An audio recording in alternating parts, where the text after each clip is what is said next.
nome é Marcelo Zarski e eu tô premeditando que em algum momento desse programa eu vou pisar no break. Meu nome é Anderson Rosa, também conhecido pela alcunha de Frater Goya, e uma das músicas que embalou a minha adolescência era Abrigo Nuclear. Pense no futuro, com medo da hora H, não viva inseguro. Não é isso? Pense no futuro, o mundo pode acabar. Isso, pois afinal chegou o primeiro abrigo nuclear. Nossa, eu lembro muito disso aí. Olha, a ideia é do Oswaldo, isso daí.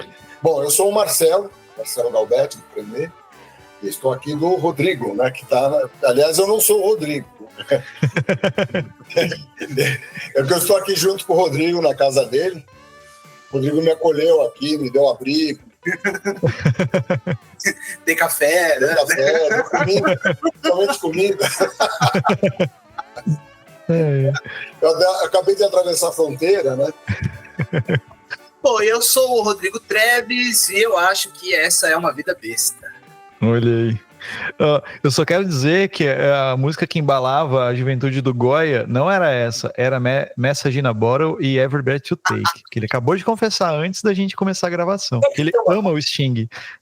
Apesar de não ser exatamente a tema, já que falamos de polícia, eu sou um admirador, mesmo do Sting, apesar da personalidade dele, né? Mas todos eles eram, exceto o Andy Summers. Eu acho que ficava aquela briga de egos entre o Stuart Copeland e o Sting, e o Andy Summers lá no estúdio. Exatamente. Porque o sujeito é boa gente pra cacete, tranquilo e um músico competentíssimo. Sim. Como poucos músicos que eu já vi no mundo pop, e não é uma opinião pessoal, né? Muitos músicos grandes, porque ele tocou com um monte de gente graúda, né? O Andy Summers foi um puta músico, né? Ele tem uma história, né, pessoal no instrumento imensa, né? O pessoal, no geral, consome muito ele pelo The Police, mas na realidade ele tem uma discografia enorme aí escondida atrás dele, né? E os álbuns solos do Andy Summers são incríveis, cara. Muita pena. Não, tem uma puta produção, é uma pena que no mundo... É um mundo meio mancheteiro, entendeu? Assim, a gente acaba perdendo o lado B, onde você tem coisas geniais, né? Até porque Polícia é uma banda pop, né? Não tem, assim, é bem feito tudo, mas não, tipo assim, não dava pra fazer muita muito além, vamos dizer assim, né, pra ser... Tem um aspecto formal na música do Police que eu acho que é interessante, porque eles seguem rigorosamente, acredite se quiser, os preceitos de música erudita. A maneira como eles organizam o som dele é uma coisa de gente culta, né? Não é uma coisa não é uma coisa tribal. É uma coisa mais para cerebral mesmo. Tanto os três, cara. Os três. O Copland, o batera, ele fala uma coisa muito legal. Ele fala assim que ele foi escrever para orquestra na carreira solo dele e tal. E ele falou, cara, você consegue escrever no papel exatamente o que a turma vai dizer, mas eles não balançam, não tem rock, cara. Rock é na veia, isso não rola. Não, você não consegue escrever no papel. É verdade. Deixa só um pouquinho. Só pra gente começar nosso assunto aqui, né, hoje. Então, para que você que está ouvindo nosso podcast, hoje temos o querido Antônio Marcelo Galberti, que já participou do nosso programa sobre o especial Frank Zappa, que você já deve ter ouvido. Se não ouviu, vai lá e escuta. E a gente vai falar sobre o trabalho dele, sobre tudo que esse cara aí tem de bagagem para ensinar pra gente aqui hoje. Que é isso. Né? Depois da nossa vinheta. Não é coisa não, turma. É uma historinha, assim, bem interessante, viu? Que a gente vai desenrolar hoje. Ainda bem que a câmera não é tão boa. Assim. O da cara ia aparecer. Né? Bom demais.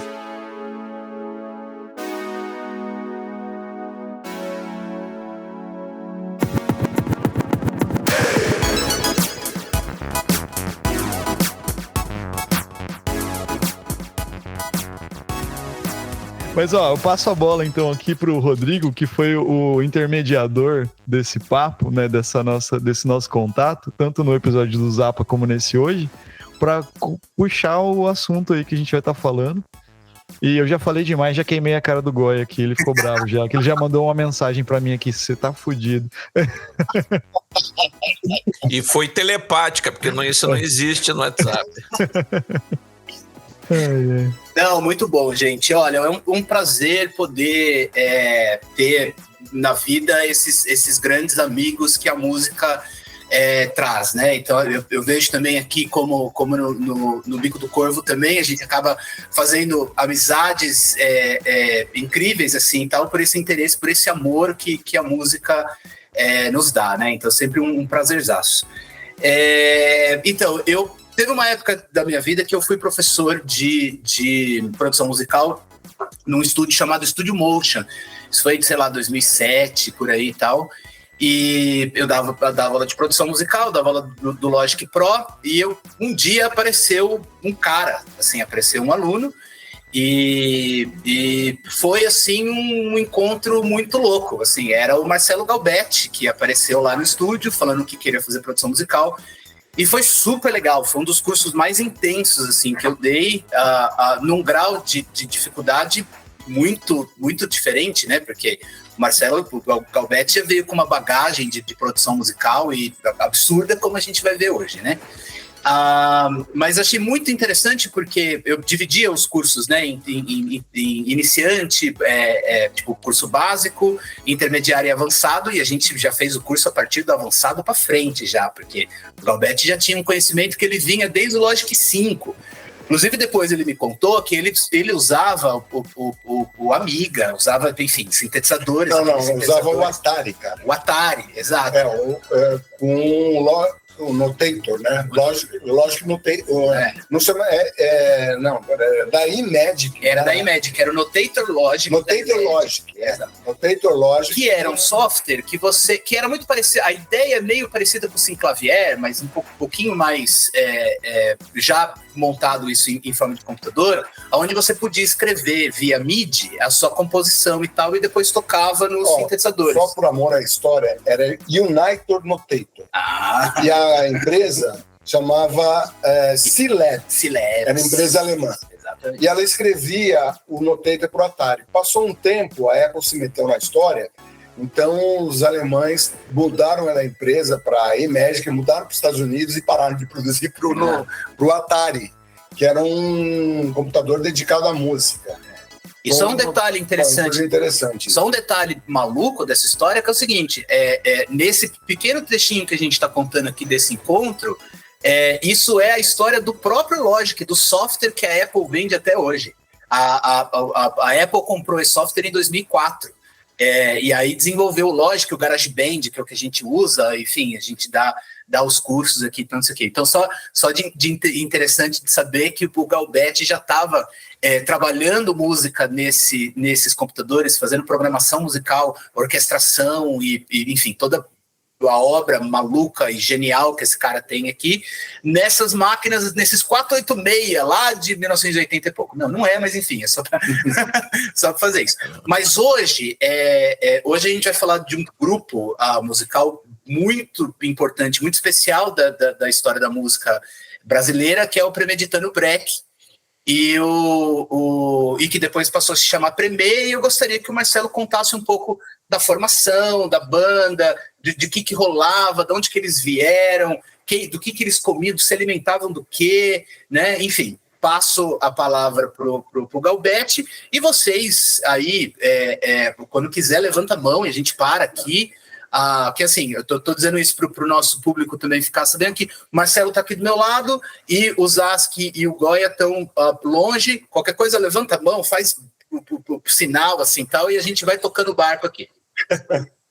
Vamos lá, você fez essa pergunta. Bom, a gente começou indo para Goiás, e a gente ficava olhando para o sol nascer, e a gente se alimentava disso. Brincadeira. É que uma vez ele ficou falando que a gente se alimentava, eu me lembrei desses caras que uma época foram no jogo, e era o pessoal que vivia de luz, afirmavam que vivia de luz, né? Uma história muito louca. Mas é o seguinte, a gente se cruzou, a real história do Premê é que a gente se cruzou na ECA, né, no departamento de música, E meio que o Premê nasceu para encher o saco um pouco do diretor. Naquela época, a ECA tinha um alinhamento ideológico pró-música contemporânea, mas de uma forma radical. O nacionalismo, as experiências nacionalistas em música erudita, como Vila Lobos, por exemplo, besteira, tudo chitbeleca. O que importava era a escola de Viena, não sei o quê, entendeu? Stockhausen, essa turma. E começou. E todo mundo tinha também um pé na música popular. Estava interessado no que a música erudita podia dar de técnica, mas vinha de experiências, gostava de experiências populares. Daí a gente montou um regional de samba de break e choro para encher o saco do Tony, que era o Olivier Tony, que era o cara um pouco isso também porque gostava. E a gente gostava e começamos a fazer. Então ele nasceu Isso Eram os Idos de 1976, cara, faz tempo pra cacete. Aí começamos a fazer samba de break, se apresentava no campus da universidade, começamos a fazer um monte de coisa, e lá para os idos de 81 a gente resolveu profissionalizar a bagaça, porque precisava viver disso ou ir atrás, né, do viu metal. E daí começamos utilizando as experiências que a gente teve, tanto no curso, que teve coisas no curso na época, principalmente as aulas com o Vili Correia de Oliveira, queria fazer esse destaque, é o Vili que repertoriou a gente de uma maneira muito interessante. No caso, basicamente, eu, Klaus e o Manga. Vamos falar o nome dos integrantes ali, do núcleo do começo ali. Então temos a Marcelo Galbetti, o Klaus Erik Petersen, o Mário Augusto Aidar, o Manga, né? Na época era chamado de Biafra, depois eu conto para vocês por que ele teve que mudar o nome, né?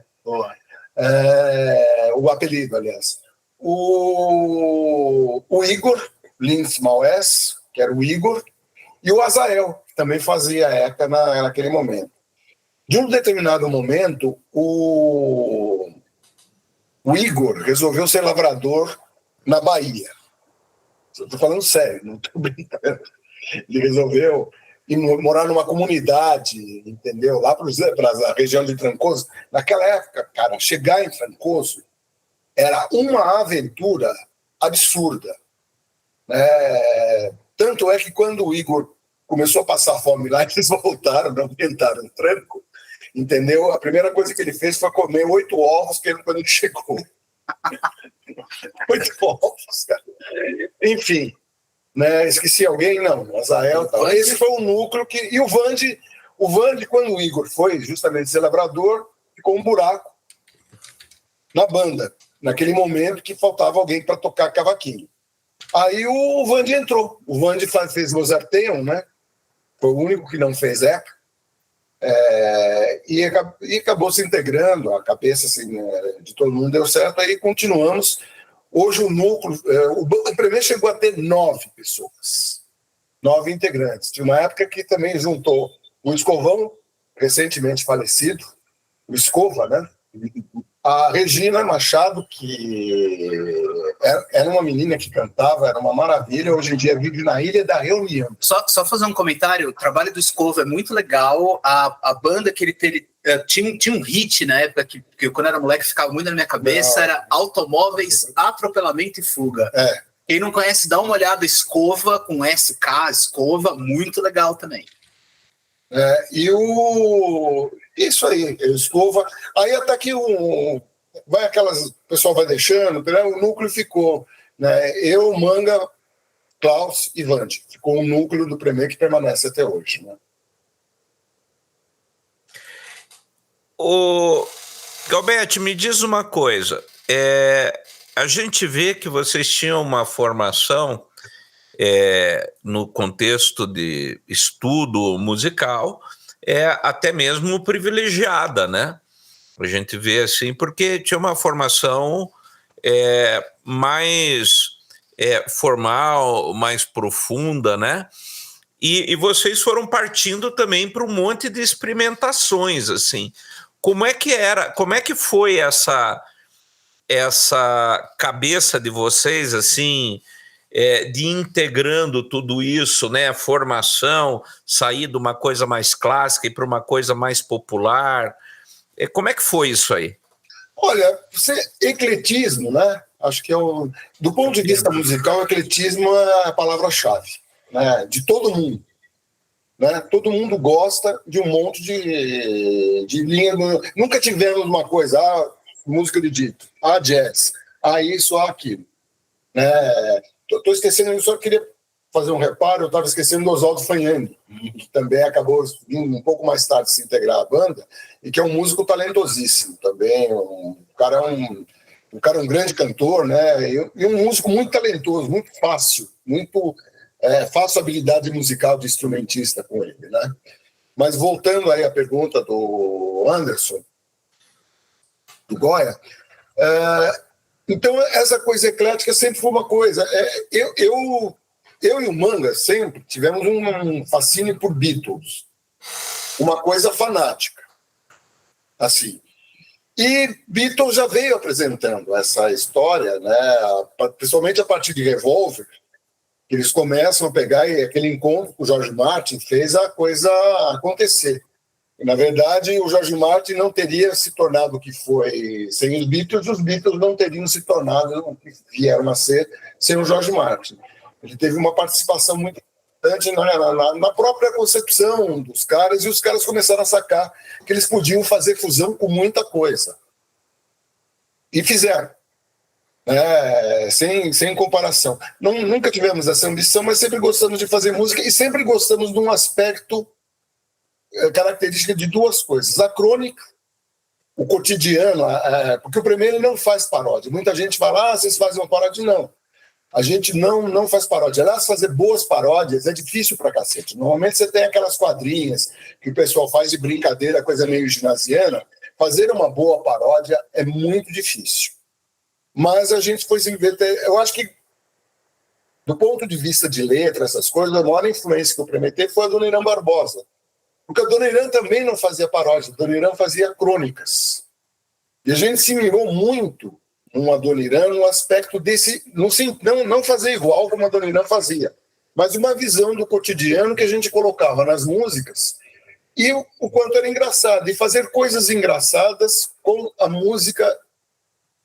Por música, pura música. Tem muita coisa que a banda sempre fez e faz que os músicos racham o bico e o pessoal passa batido, porque é uma coisa muito de músico, né? E é uma coisa, nós sempre fomos músicos, nunca fomos jornalistas ou qualquer coisa que resolveu fazer música, ao contrário. Nós somos músicos que pegamos crônicas do cotidiano, sempre tendo uma visão humorada da coisa, como elemento unificador de um monte de coisa, porque é uma salada, entendeu? Tinha épocas que a gente ficava tentando fazer um determinado estilo para cada música, né? E curtia fazer isso. Então foi meio daí que tem essa coisa de ser eclético e gostar de fazer. Até porque música erudita, eu dou o mesmo valor para um Cartola quanto eu dou para Beethoven. Sabe? É por aí. Bom, eu vou continuar aqui porque você já me arrancou a tampa da cabeça e me obrigou a pensar em vários vieses, assim, só nessa pequena explanação que você fez. Uma delas, eu vou começar aqui só comentando a respeito dos Beatles. Obviamente, vocês devem conhecer, existe uma coleção, eu comentei contigo, né, sobre aquela história de eu fazer restauração do vinil, e nessa época eu conheci um trabalho, uma coletânea pirata, acho que eram em 7 volumes, chamado Unsurpassed Masters, dos Beatles. Você conhece isso? Não. De um selo chamado Yellow Dog. E daí... Yellow Dog, eu me lembro disso, mas essa coleção em particular, não. Eu acho que eu tenho ainda ela.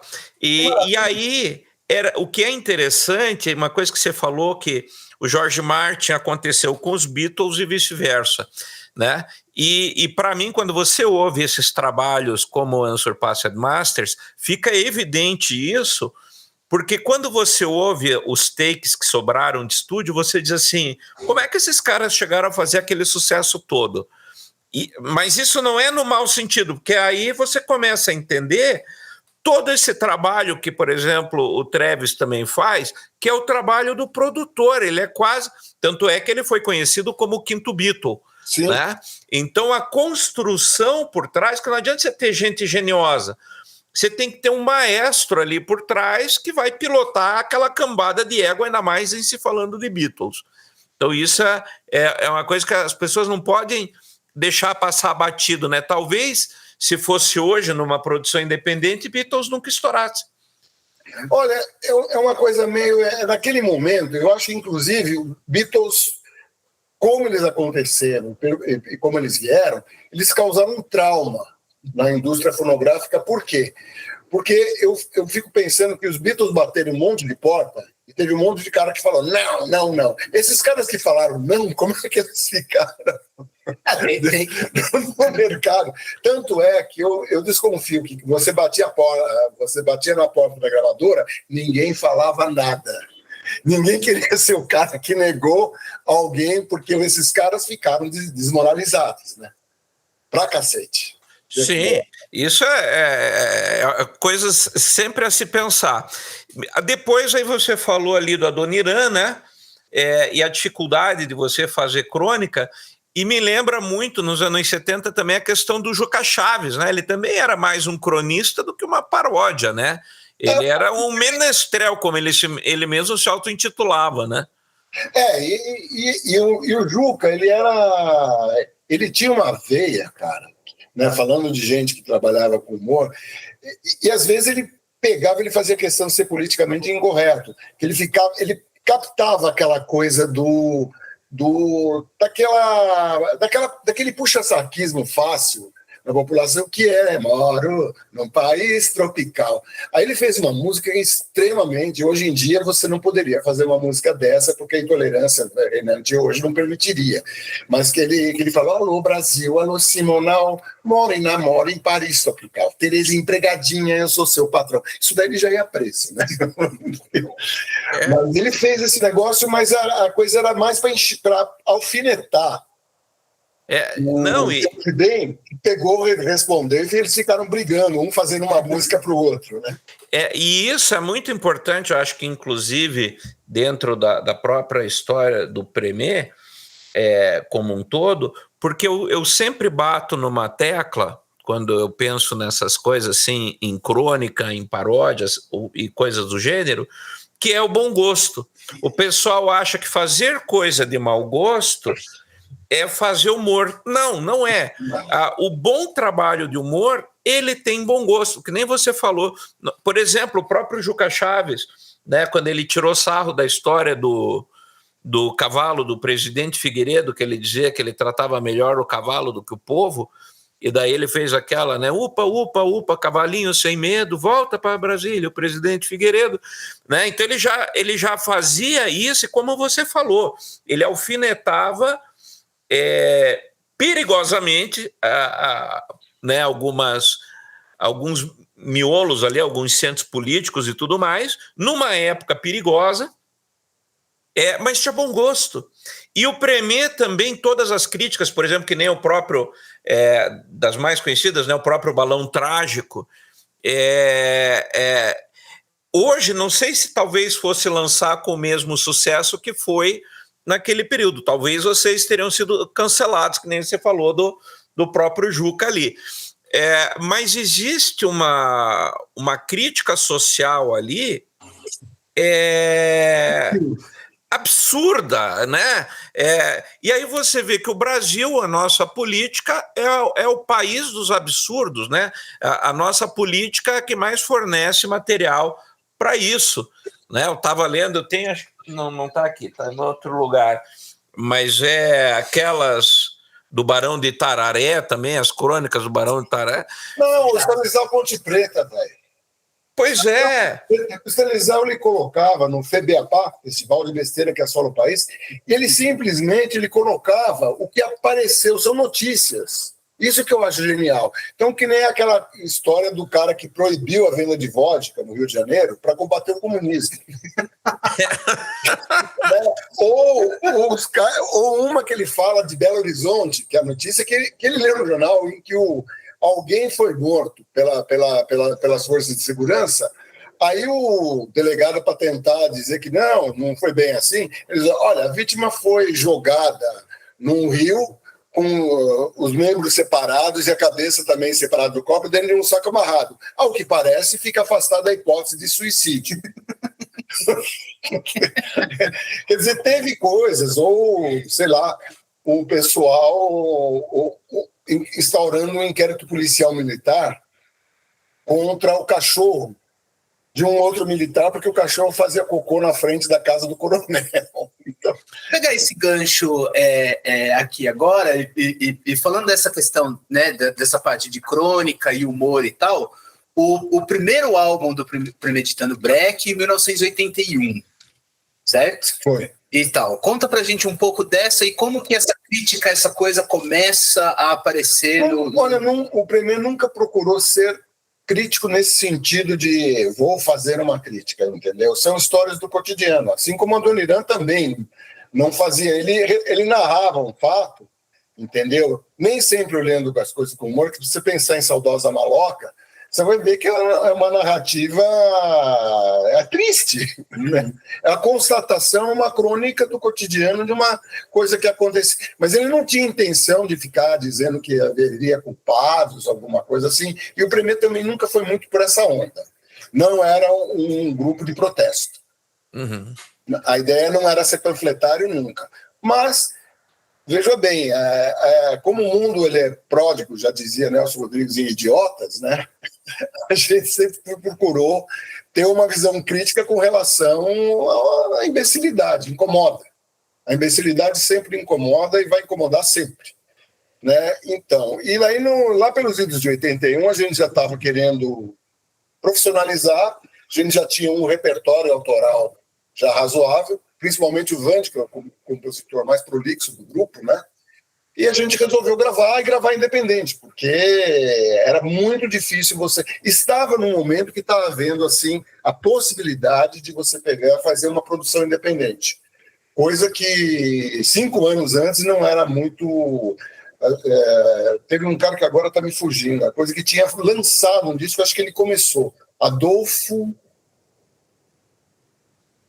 Anderson, me ajuda. Não sei, é um cara que acho que ele foi o primeiro a lançar um disco independente e mostrar ao pessoal, dá para fazer isso.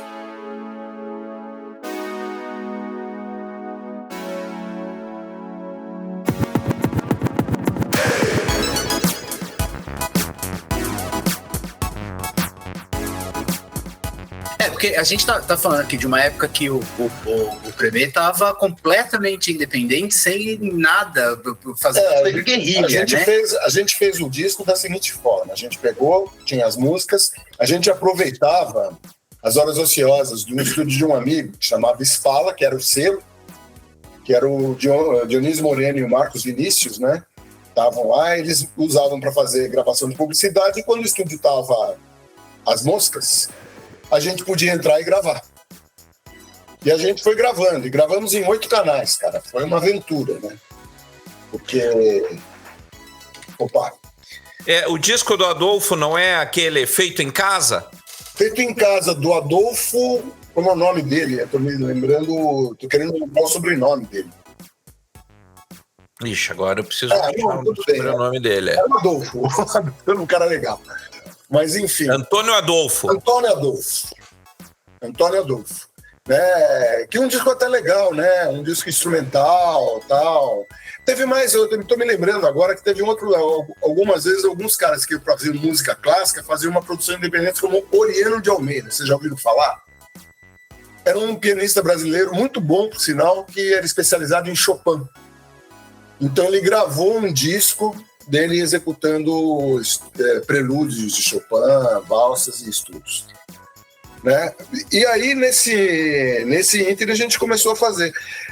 Por um acaso, que a gente não entendeu direito, eu acho que naquela época a Jovem Pan era uma rádio completamente diferente da Jovem Pan de hoje.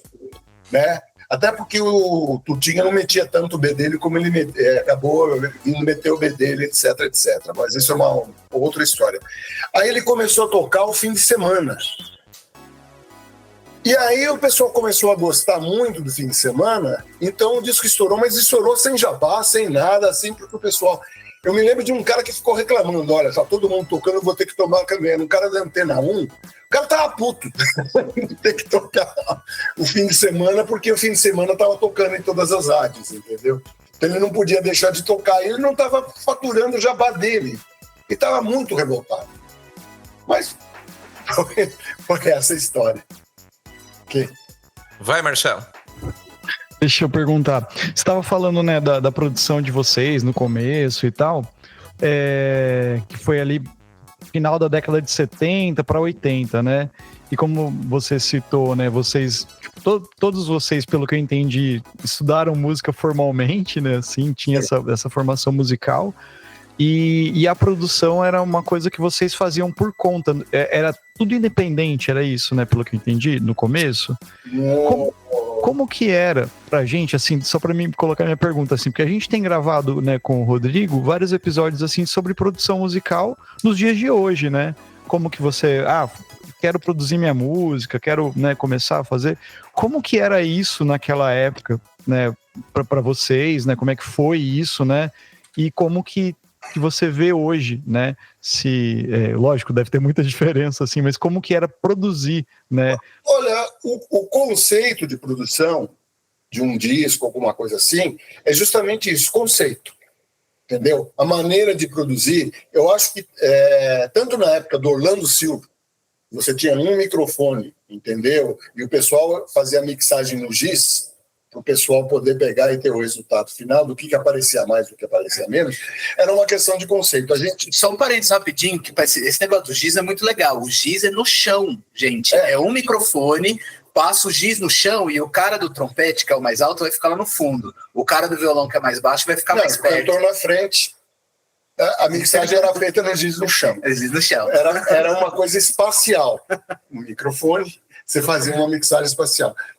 Nesse momento, tem histórias maravilhosas, entendeu? Que eu colecionei ao longo do tempo. Um dia, acho que valia a gente falar sobre produção, mas em vários momentos e como é que a coisa é. Mas é uma questão de conceito. A gente tinha uma questão de conceito com relação à música pop, com relação à música brasileira. Brigávamos bastante sobre o que a gente ia fazer ou não deixava de fazer.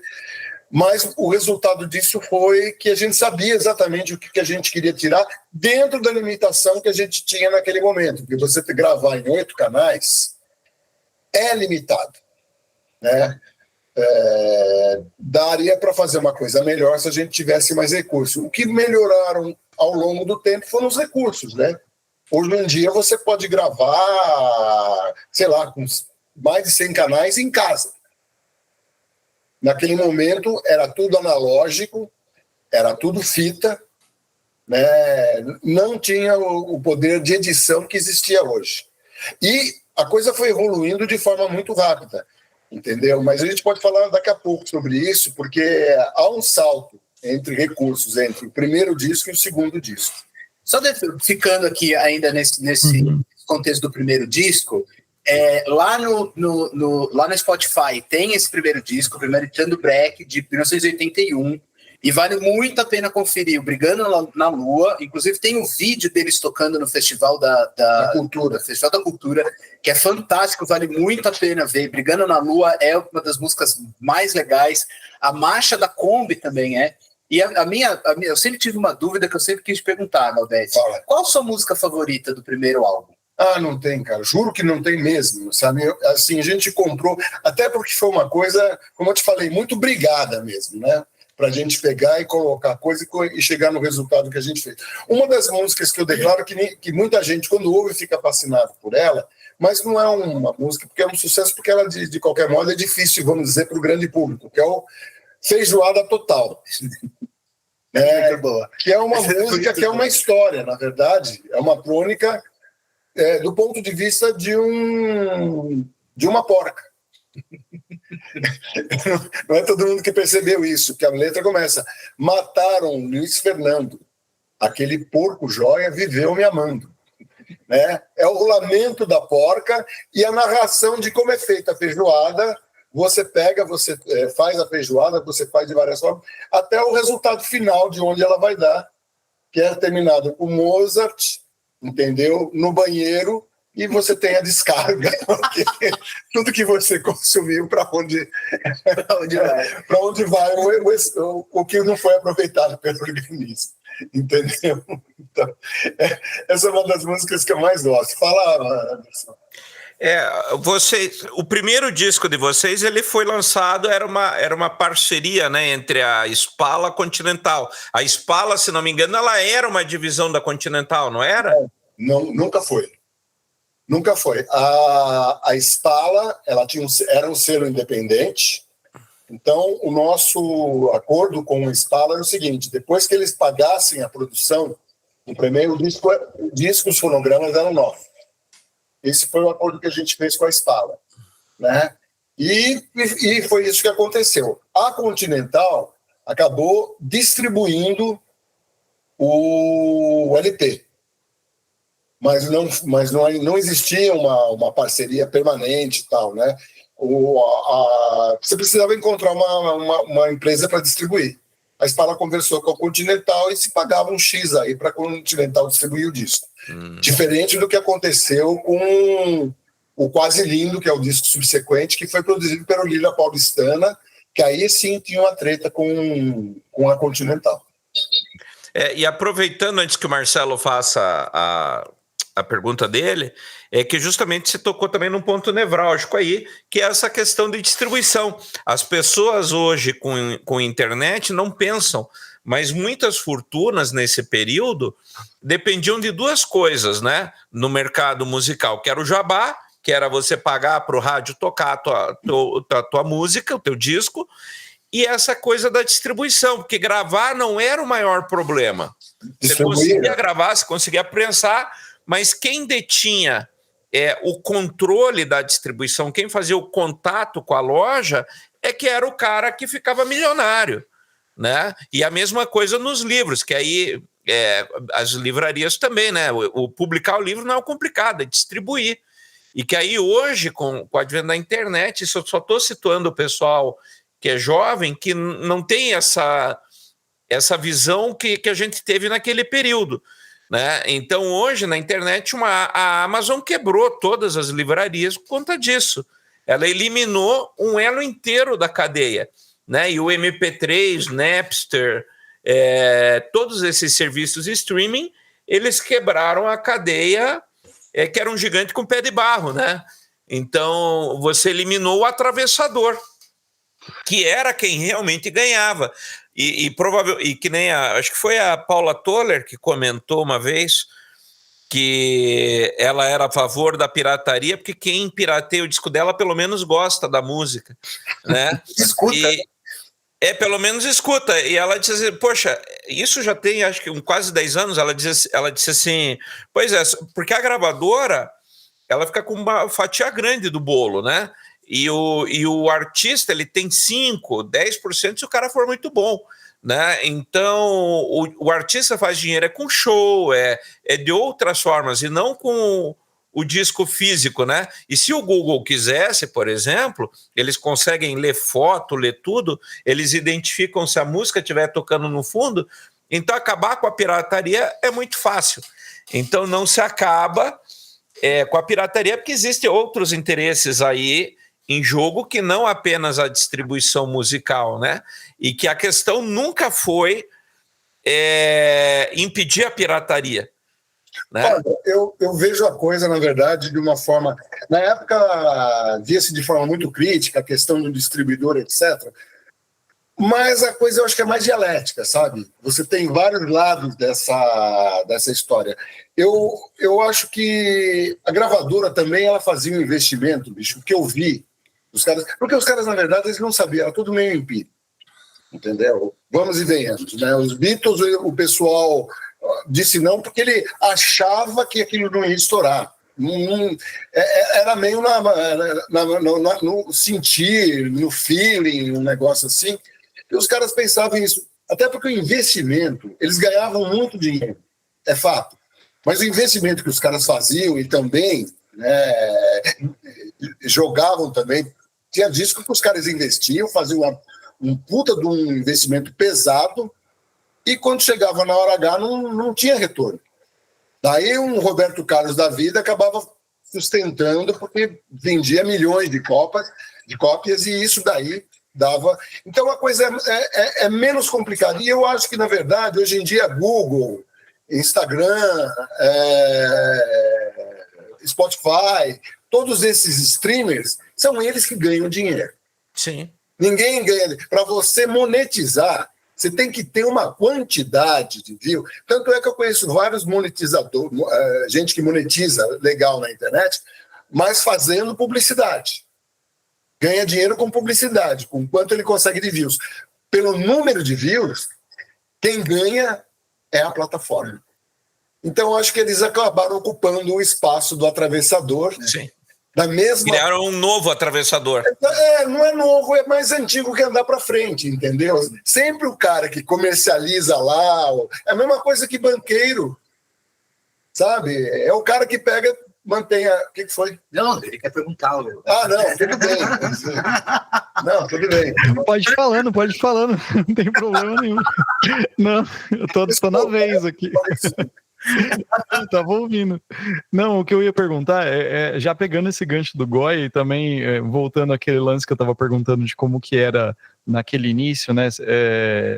Quando vocês começaram, uma coisa que eu tenho curiosidade, que, por exemplo, até pegando esse gancho das gravadoras e Spotify da vida, porque hoje em dia viver de música é muito difícil, né? Viver fazendo o que você gosta de fazer realmente como produção musical, vamos dizer assim, né? E no episódio que a gente gravou sobre o Zappa, você falou uma coisa que me marcou bastante, que você falou que costuma separar a música em música entretenimento, né? E música como forma de arte mesmo, né? Assim, e é muito difícil, por exemplo, hoje, não sei se no resto do mundo é assim ou não, mas você viver só fazendo aquilo que você realmente quer produzir de arte, né, como música, né, por exemplo, eu quero lançar meu som, minha música, eu quero só tocar isso, para um músico muitas vezes que tá, sei lá, que tem que tocar com uma dupla, que tem que tocar com um monte de gente para se manter, vamos dizer assim, é difícil, né, dele tentar manter essa produção. E como que é isso para você, né? Como que, no caso do Premeditando, ou no teu trabalho também como músico, que você não trabalha só fazendo as músicas para a banda, né? Pelo que eu entendi, você produz, também faz outras coisas.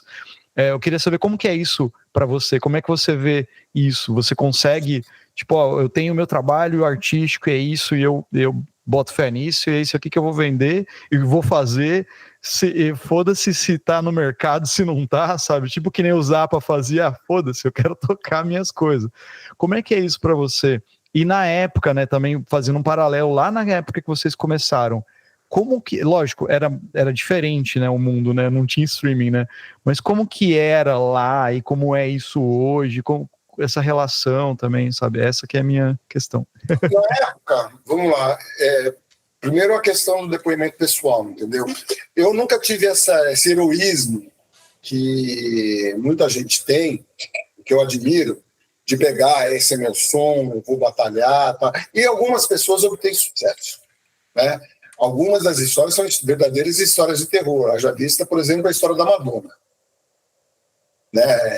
É uma história que, para ela chegar onde ela chegou, rapaz, que ela teve que rebolar e que ela teve que se virar foi complicado, né? Eu sempre acabei fazendo outras coisas porque eu tenho habilidade para fazer outras coisas. Então, me meti a montar museu, mexer com robótica, fiz outras coisas assim. Nunca tive esse heroísmo, mas tem gente que tem e eu admiro muito. Tem gente que consegue, a maioria absoluta fica pelo caminho. Não obtém resultado. Isso naquela época e hoje. Isso não mudou. Isso, aliás, desde a pré-história. Então, o Rodrigo pode falar de uma carta que o Bar faz quando ele faz o concerto Brandenburguês, que ele está pedindo emprego. É o Bar. Aliás, Bar, ele só se ferrou na época dele.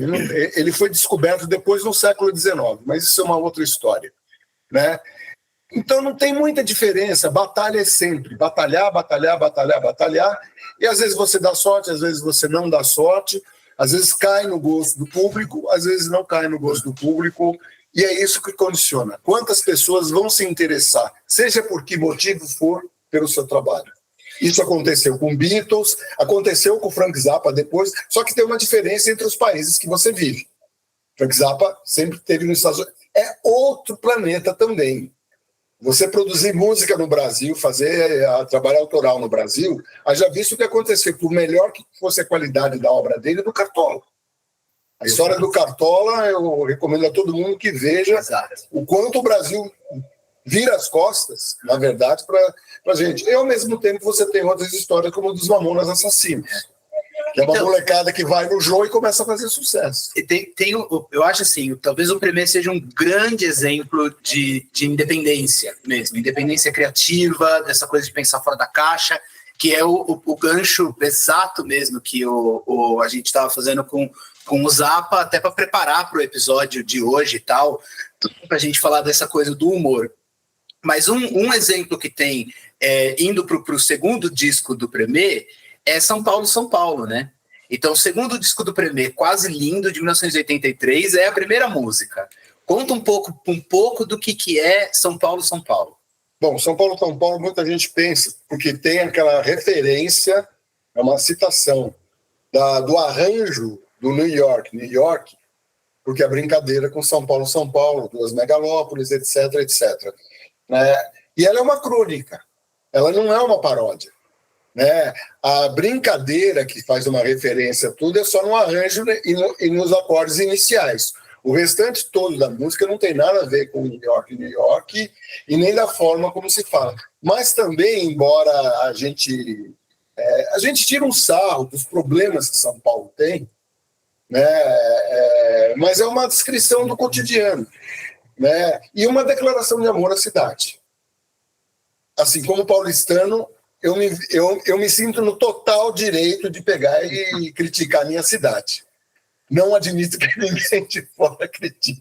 E você estava comentando que o Quase Lindo saiu pelo Lira Paulistana. O Quase Lindo saiu pelo Lira Paulistana. O Lira, a gente viu o potencial que a gente tinha de pegar e venda, etc, etc, que é o que o pessoal tem que ver, não tem como. E acabou fazendo uma proposta para a gente topou. Aí a gente já tinha algumas músicas para poder pegar e gravar o disco, entendeu? E assim fizemos. Daí tem aquelas parcerias que a gente sempre fez e assim foi. Olha, o Lira Paulistana é uma coisa impressionante da música brasileira, tá? É um movimento cultural, é uma coisa que vale muito a pena a galera ir atrás e ouvir todas as bandas que faziam parte do Lira Paulistana. A lista é enorme, vai ter de Inocentes a Paranga, a Premier, ao Grupo Rumo, a Bitamar Assunção. É uma coisa linda, é incrível, é só som legal e um movimento de arte mesmo. Eu recomendo para a turma, é o seguinte, tem um documentário muito bom, feito também de maneira independente, de guerrilha, porque toda a turma do Lira Paulistana trabalhava independente também, lá na Teodoro Sampaio, lá na Benedito Calixto, os caras tinham lá o lugar do Lira e tal. O lugar para vocês assistirem esse documentário vocês vão procurar por lirapaulistana.com.br/assista-o-documentário-completo. Ok? Assistam esse documentário, galera, porque é muito legal. E aí vocês vão ver o impacto que tem esse disco do Quase Lindo que a gente está falando agora e mil outras coisas lá e tal que vale muito a pena também.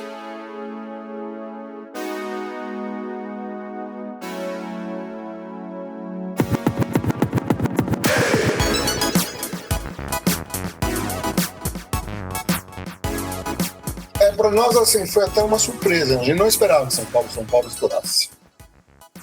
São Paulo, aliás, é o seguinte, São Paulo estourou em São Paulo, na cidade de São Paulo, para o sul. Para o norte, havia um bloqueio bairrista, chamado Rio de Janeiro. Os caras não queriam tocar, não admitiam tocar, não tocou nas artes de... e no Nordeste ele se referencia muito ao Rio de Janeiro, O único lugar que o pessoal tem uma ligação com São Paulo foi onde a música tocou bastante, foi Recife. Em Recife a música deu uma bela estourada, E em Porto Alegre também, foi muito divertido. A gente fez bastante show naquela época, tanto no estado inteiro de São Paulo, como no sul. Mas muitas vezes. E fizemos no Rio de Janeiro, o pessoal alternativo se ligava. Mas a parte mais oficial, rádio, etc., e a Globo... E aí não queriam saber. Era ideológico o negócio, impressionante. Deixa eu fazer, então, a mesma pergunta que eu fiz sobre o primeiro disco. Quase Lindo, música favorita. Ah, meu... eu não sei, sabe? Porque o Quase Lindo, ele é bem... Eu gosto muito de São Paulo, como gosto também do Saudosa Maluca. Talvez eu goste, em particular, do Sempre, que tem uma coisa, que é uma coisa a ver com o Nunca do primeiro disco, que é uma brincadeira entre você pegar e fazer alguma coisa moderna em termos eruditos, misturado com, vamos chamar de brega, né? Que no caso do Sempre a gente faz uma coisa lá, Steve Reich, né? Minimalista, e no meio eu sou um pássaro alado que mora ali em frente. Atrás desses olhos tristes vive um cérebro contente. Lembre bem, a gente está falando da coisa geográfica do cérebro que está atrás da pista. E olha que legal, então assim, o Nunca que ele tá falando, fazendo a referência, é a 9ª música do primeiro Titânio Breck de 81, primeiro disco, e o Sempre é a 8ª música do Quase Lindo, que é o segundo disco deles. Então, a dica aí também pra vocês ouvirem, porque isso é exclusivo, né? Como ouvir, né? Como fazer a ligação. Mas olha, a gente gosta de todas as coisas. Por exemplo, Paixão nas Alturas, que é praticamente um haikai de letra que o Vandy fez, que é um urubu que se apaixona por uma asa delta. Que é fantástico. Então, maravilhosa essa. Por causa do voo, né? Outro dia eu vi um negócio na internet que eu achei maravilhoso, né? O cara tá com uma asa delta, não era um parapente, que ele tava um ultra leve, alguma coisa assim. O do urubu ele vem e pousa na frente do cara para aproveitar uma carona. Na boa, assim. Eu achei muito legal aqui. E você sabe que isso é porque o urubu, o pessoal que vai, principalmente com asa delta, né, e parapente, que os caras se jogam no penhasco, ele fica observando o voo do urubu, porque onde o urubu vai, tem a corrente ascendente de ar quente, né? Então, o pessoal fica observando aonde estão os urubus. Vamos embora para lá. É que nós temos na banda um piloto deformado, que é o Vandy. O Vandy caiu com o avião dele, né? E essa é a verdade, é a música que conta o Vandy dirigindo, que andava por todos aqueles lugares e caindo com o avião. Entendeu? Então, e essa coisa vem do Vandy, essa coisa do urubu e asa delta, você pegar, que parece que os pilotos também prestam atenção no voo das aves para pegar e saber, somente em voos de baixa altitude, em aviãozinho, né? Sim, para evitar estolar, né? Aí aconteceu uma coisa interessante. Em 85, que é o terceiro disco, o Melhor dos Iguais. Quem produziu esse disco? Aí foi uma coisa seguinte, a gente foi fazer o Quase Lindo show no Rio de Janeiro. E apareceu o Lulu Santos no teatro. Aí o Lulu Santos adorou o negócio e resolveu produzir a gente. Fez porque fez, que levou a gente para o Odeon. Né? E aí saiu o Melhor dos Iguais, com uma capa maravilhosa do Guto Lacasse. Assim, superou as nossas expectativas, porque a gente botou o conceito para o Guto, e o Guto veio com aquela capa de clipes, cotonetes e o cacete A4. Aquilo lá foi muito legal. O Guto é um grande artista, né? Só falar para vocês uma coisa importante, o Melhor dos Iguais não tá no Spotify, mas tá no YouTube, tá? Vale muito a pena ouvir esse disco. Esse disco, eu acho, tem duas coisas que eu acho super interessantes desse disco. Que tem uma pegada new wave interessantíssima para quem gosta de música dos anos 80. É o que tem a música, o Vida Besta, Vida né? Besta. Ele abre com Vida Besta, que, puta merda, é uma das músicas mais interessantes do que seria esse New Wave, essa versão do New Wave brasileiro e tal, que é super legal. E a outra coisa que vocês usaram lá da EMI, a mesa que os Beatles usaram, né? No segundo estúdio, mas muito mais no Grande Coisa, entendeu, do que no Melhor dos Iguais. Abre aí o Melhor dos Iguais, deixa eu lembrar o repertório, que eu estou com uma dúvida aqui, Claro. Rodrigo. Que, tem uma música que eu queria destacar, para não falar bobagem, eu queria primeiro ter certeza de... Não. As músicas, isso. Ele abre com Vida Besta. Não, então tudo bem. Eu queria destacar o Melô da Economia. É fantástica, essa música é muito boa. Eu tive o prazer de, na CBN, eu gosto muito de ouvir rádio, mas gosto mais de rádio adulta, rádio de notícia. Rádio adulta, A coisa oficial mesmo é rádio de notícia, chamado de rádio adulta. Né? Enfim, o professor Pasquale queria pegar e falar sobre essas siglas, né, o RTN, BTN, etc., que a gente usa para fazer o Melhor da Economia. Aí a gente pega a menina que estava que era a Tatiana Vasconcelos, que é uma das âncoras do programa, ela não conhecia. E ela falou um negócio que eu fiquei muito feliz. Ela falou, pô, que sonzeira, meu! Então, eu falei, e realmente, voltando no tempo e ouvindo de novo, é uma sonzeira mesmo, entendeu? Sem cair numa mesmice, foi muito divertido de fazer. E fala sobre um momento, uma crônica do momento com relação que a gente tinha uma inflação galopante, né, cara? Só duas coisas que eu quero destacar desse disco antes de passar a palavra é o seguinte, três. Bem Brasil tem participação do Caetano, é interessantíssima, uma espécie de colagem musical, uma coisa meio concreta, meio doida, vocês têm que ouvir. Lua de Mel, que é uma letra assim, fantástica, que conta Lua de Mel em Cubatão, fantástico, e o Balão Trágico, que também tem uma letra, assim, uma composição que é magistral, vocês têm que ouvir.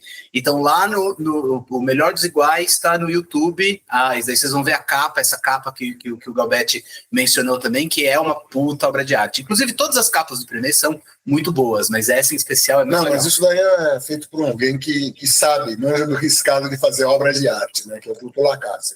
Eu queria destacar no Melhor dos Iguais também uma música que passa meio batido, que é o Jacaré Também é Gente. O Jacaré Também é Gente tem um arranjo meu, entendeu? E é uma coisa que eu gosto muito de trabalhar. Eu gosto de trabalhar muito com sons, seja do cotidiano, seja paisagens sonoras. E a base desse arranjo é um arranjo feito com paisagens sonoras. E eu conto uma história que está por trás, tanto me faz que alguém vai sacar ou não vai sacar. É uma história da mítica que existe no Brasil. Então eu fui para escolher os ruídos que fizeram parte do Jacaré Também é Gente, para ambientar, além da quantidade de pássaros que eu tive que licenciar por Douglas Fish, entendeu? Foi um negócio, pássaros, anfíbios, e que depois dos pássaros quem mais vocaliza é anfíbio, né? E vocalização interessante. E tem momentos lá que são lendários. Então aparece a Mula Sem Cabeça, o Boitatá, todo esse negócio, mas eu usei isso para fazer uma narrativa sonora. Não me importei que as pessoas não sacassem ou não entendessem. Funcionou, é o que importava.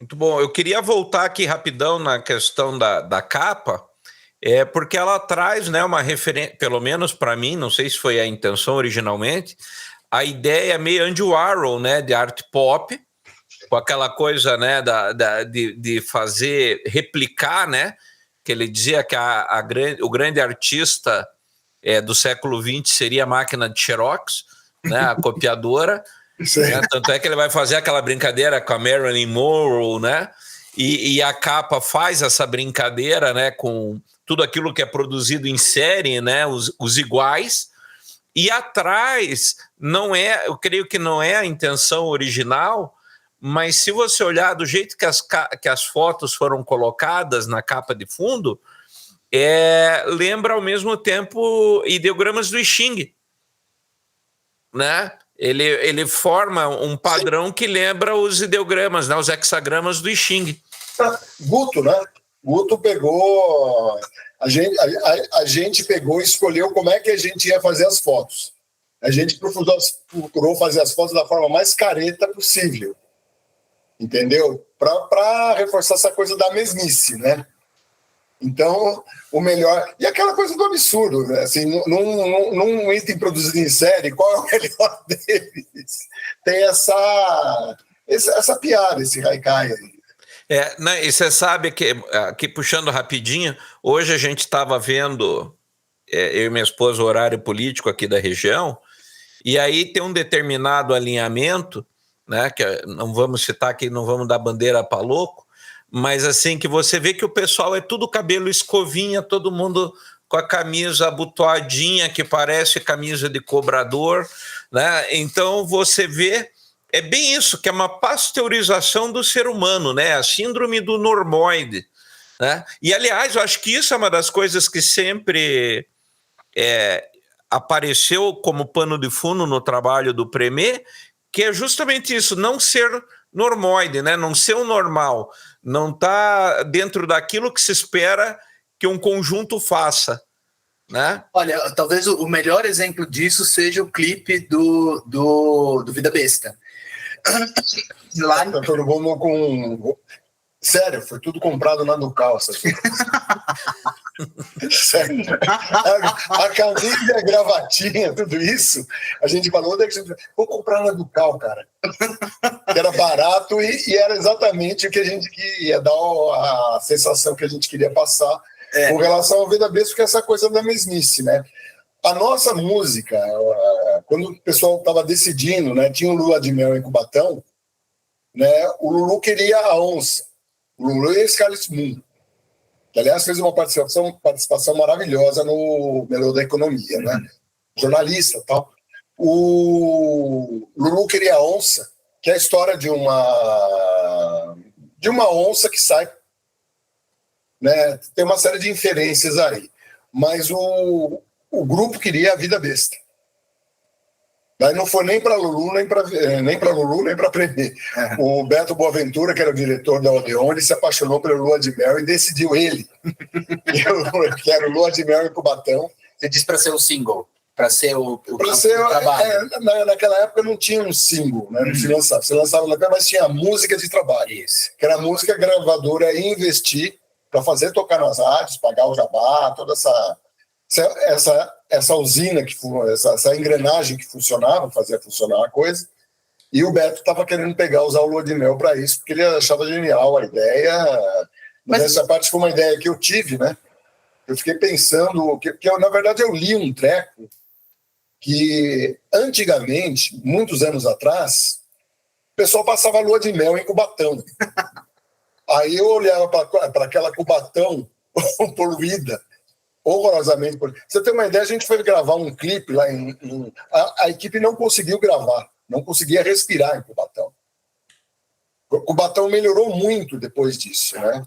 Mas no clipe do Vida Besta, que, de novo, galera, vai pro YouTube assistir esse clipe, porque é muito da hora. Tem uma coisa curiosa, cara, que eu sempre quis te perguntar. Você é canhoto? Eu não sei por que esse baixo tá... Porque a maneira mais fácil de se achar o Galbetti no Premê é que ele é o canhoto, certo? Ele é tipo o Paul McCartney, é fácil de se achar. Quem é? O canhoto. O Galbetti é o canhoto do grupo. E nesse clipe, você tá tocando com baixo normal, tipo destro normal e tal. Você toca dos dois lados. Eu já vi você tocar dos dois lados. Toco dos dois lados, mas não é normal. Eu fiquei olhando assim, pô, parece que eu tô colocando norte direito. É como diz o pai do Marcelo Zarski, é só figuração. Só figuração. Mas é só figuração. Não, mas eu fiquei pensando que tipo, era uma sacanagem que você estava fazendo, ou era uma piada, ou era alguma coisa. Mas eu achei curioso só isso, porque tem essa marca do Premê de ter o canhoto, que visualmente eu acho muito legal também o palco, também como fica, vocês, não sei o quê. Então, normalmente você toca piano, você toca violão. Não, em contrabaixo eu toco desse jeito. Beleza. Tá legal. Viu, o Galbete, por exemplo, pegando esse gancho dos instrumentos aí, né? A banda, você falou que já teve época que teve uma galera, né? Tipo, tocando, né? Assim, participando, né? 9 pessoas. E como que é isso aí? Eu vi lá que, por exemplo, você toca um monte de instrumento, tem outros músicos que tocam também, compõem e tal. Na hora de compor, de fazer lá os arranjos e tal, parte todo mundo aquela mistureba ali, aquela, vamos fazer aqui, pai, na hora de gravar também, ou não? Vocês gravam, não, eu gravo baixo, né? Como que funciona esse processo? Depende muito, cara. Para começar, eu não me considero um instrumentista, né? O único lugar que eu me aventuro a ficar tocando, exceto algumas passagens para fazer, no começo de carreira, fazer baixo em carnaval, essas coisas assim, eu toco no Premier. Basicamente, eu sempre me considerei um tocador de computador, sabe? Sou mais compositor, arranjador do que qualquer outra coisa. Mas me viro. No que precisa, né? Nem sempre você precisa ter uma técnica tão apurada que você precisa tocar. Mas olha, depende muito. Às vezes o Manga traz uma música, às vezes o Vande. Em geral, o Vande traz uma música para o grupo e o grupo arranja. Ou às vezes o Manga pega para arranjar, ou eu peguei alguma coisa para arranjar, e assim vai. Não tem um método, tem muita briga. Tem, com certeza tem. Depois todo mundo vai tomar uma cerveja, mas na hora tem briga. Briga no sentido de, tipo, deixa eu fazer assim. Você quer convencer todo mundo daquela ideia que você tem, que isso seria melhor. Aí sempre é uma votação. Às vezes cansa. Democracia cansa, mas ainda é o sistema melhor que existe, né? Só fazer um comentário antes de passar para o Anderson. O Manga é um excelente guitarrista. Excelente. Não, o Manga é um instrumentista por excelência. De primeira. Ele é um bom violoncelista, ele é muito bom bandolinista. A melhor coisa dele, ele é guitarrista. Como guitarrista, é fantástico. O que eu diria assim... Mas ele é um instrumentista. Eu diria que além de compositor, arranjador, etc. E se você for ouvir o trabalho do Premier só no ponto de vista da guitarra, ouvir só timbre de guitarra e arranjo, já vale a pena. Certo? Isso é muito interessante também. Então tem vários pontos de vista onde você pode observar o trabalho do Premier e ver como que essa independência desse grupo foi se desenrolando, né? Então tanto na guitarra, quanto nos arranjos, quanto na letra, quanto na crônica, vale muito a pena. Opa!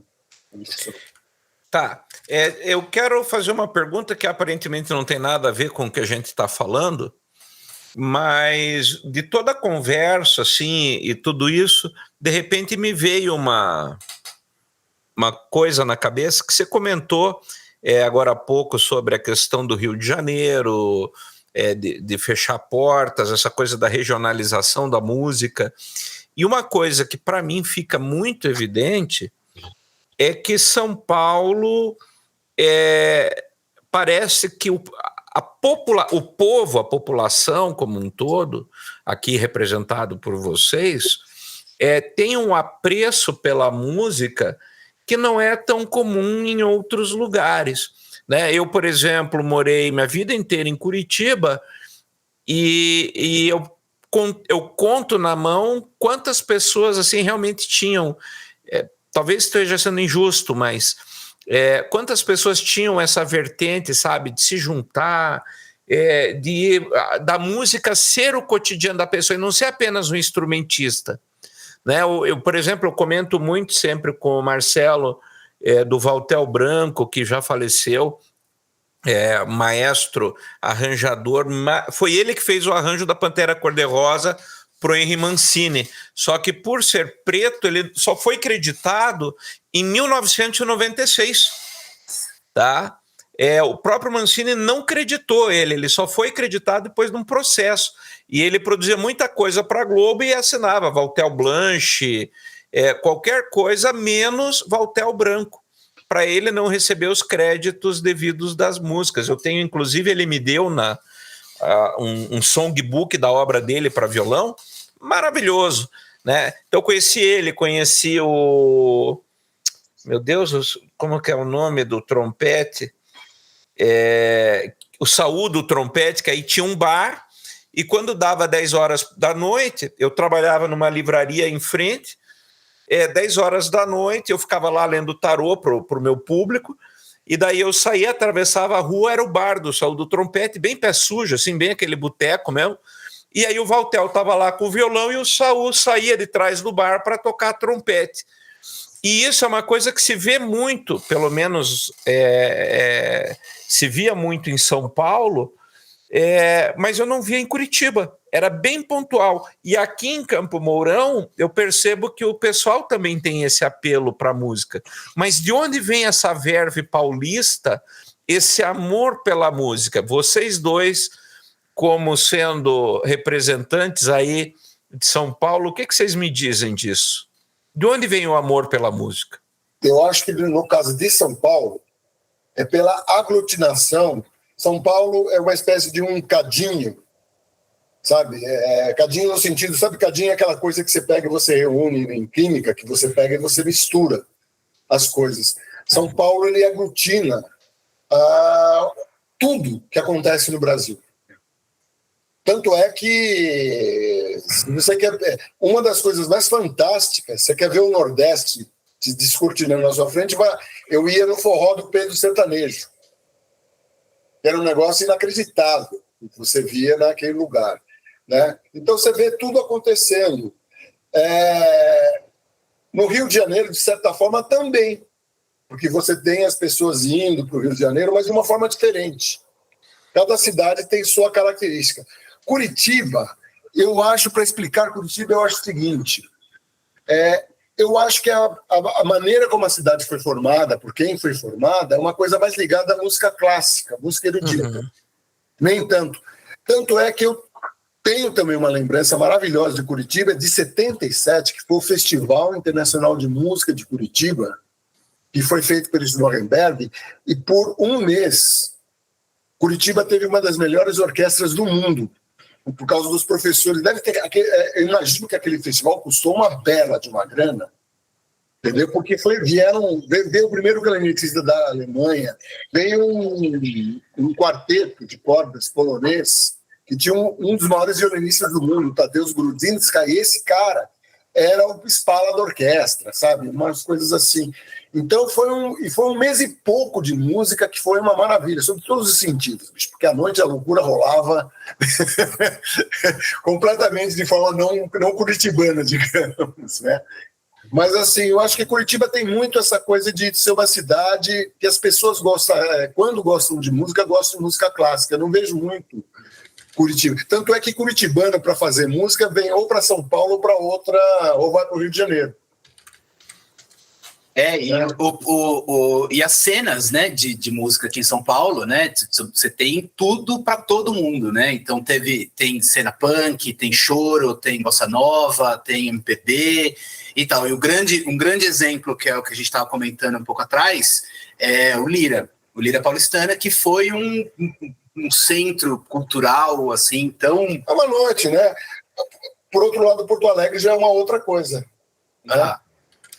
Ô Goya, deixa eu perguntar uma coisa para você rapidinho.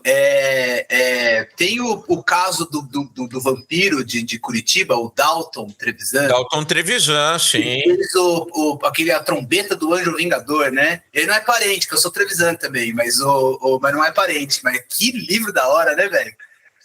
Não, o Dalton, cara, ele é um chato, né? O problema dele é ser, com perdão da expressão, pau no cu, entendeu? Era um cara maravilhoso, assim, escrevia muito, né? Tem lá o Vampiro e a Polaquinha e tudo mais, né? E outras crônicas. Mas era um cara intragável, ele não queria ver as pessoas, ele era grosseiro, né? Enfim, né? Já, por exemplo, o contrário do Paulo Leminski. Né? O Paulo Leminski, eu morava, não sei se o Galbetti conhece ali tanto Curitiba, mas eu cresci no Edifício Asa, que era na Praça Osório, onde tem a Boca Maldita ali, e aí tinha vários bares, tinha o bar do Stuart, que agora fechou recentemente, mas tinha o Bife Sujo e outros bares ali, que ficava esse pessoal. Então eram os bares, digamos, cults, né? E o Leminski, na época, eu sempre falo que a cultura se faz ao redor da mesa. A cultura se faz em volta de uma mesa de bar. Inclusive por isso, que foi o que eu vi na minha infância inteira. Né? Então, por exemplo, o pessoal do Blindagem, né, e o Paulo Leminski escrevia as poesias, os haikais dele ali, né? No guardanapo do bar, assim, sabe? E era o bêbado que achava que era poeta naquela época. E eu lembro que para mim foi muito traumático ver a morte dele. Ele acho que morreu em 2017, se não me engano, e de cirrose. E ele ficou com a barriga igual a barriga do seu boneco da escolinha, né? Eu olhava, se aquilo, eu falei, nossa, esse cara vai explodir assim. E é um cara que eu via desde os 6 anos de idade. Ele morreu aos 42 anos, na época eu estava aí 17 anos, então teve um impacto profundo, né, sobre mim.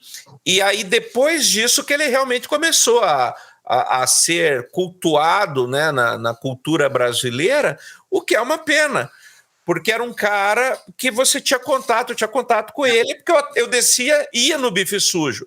E até lá, no Bife Sujo, ainda hoje, tem um quadro que tem eu numa mesa com amigos, assim, uma caricatura feita em volta de tanto que eu frequentava lá, né? Então, assim, e eu acho que essa coisa da cultura, ela passa pelo bar, ele passa pela noite.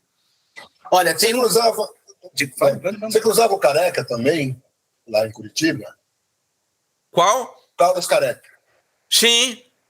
Né? Que é outra grande figura que vem de Curitiba, né? Além do Paulo, que talvez... É engraçado que eu vi mais gente escrevendo muito legal em Curitiba, né? E quem produzia alguma música meio que se mandava para algum outro centro, mas... lá Isso tinha que acontecer em São Paulo, senão não acontecia. Curitiba não tem o hábito de consumir o que ela mesma produz, que aí entra naquilo que você falou, né? De repente, por exemplo, um grande amigo da nossa família foi o marido da Esther Eisenfelder, que era do Pianos Eisenfelder, que vocês devem conhecer, pelo menos de nome. Né? Ele era amicíssimo da minha mãe e foi o cara que me trouxe o gosto por Edgar Allan Poe, Sherlock Holmes, pelos grandes clássicos da cultura, né? Então ele era um cara que dizia para mim, em vez de ler quadrinho, vai ler Edgar Allan Poe, vai ler O Corvo, vai ler Júlio Verne, né?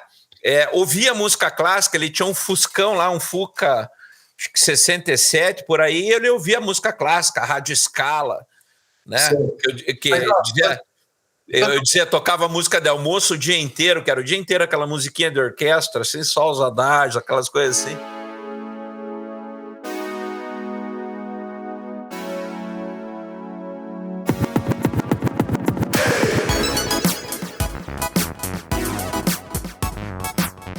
Deixa eu fazer um gancho aqui que eu lembrei de uma coisa legal, que acho que mostra um pouco também dessa efervescência cultural aqui daqui de São Paulo.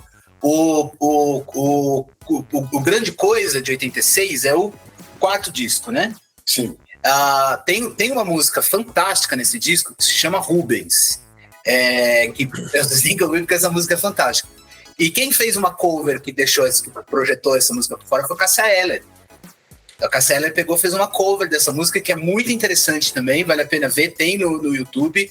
Tem no YouTube ela sozinha, ela solo, ela tá fazendo com violão e depois também ela fazendo em alguns shows e tal que ela fez. Foi muito legal também. Em benefício do ecletismo, né, da gente, eu gostaria de chamar a atenção para o Garota de Copacabana. É verdade. Que é uma música que eu acho que ela é de uma sensibilidade muito interessante, porque fala do amor de um português por uma mulata. E ele é um cara muito legal, cara. E eu acho muito bacana que essa mulata, amor também mata, paz me acabando. É bem bacana. É uma coisa de uma delicadeza que eu sempre fui muito fã.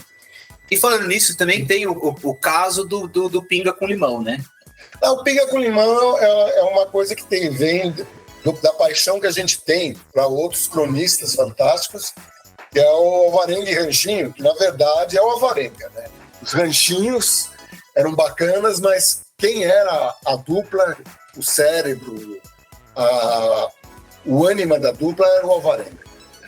Tanto é que foram um Alvarenga e vários ranchinhos, né? Então, tem uma coisa interessante também do Alvarenga e Ranchinho, que é o Liga das Nações, né?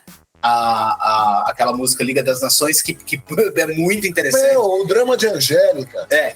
Mas o Liga... Com paroxítonos o tempo todo, né? O Alvarenga, ele era uma figura ímpar.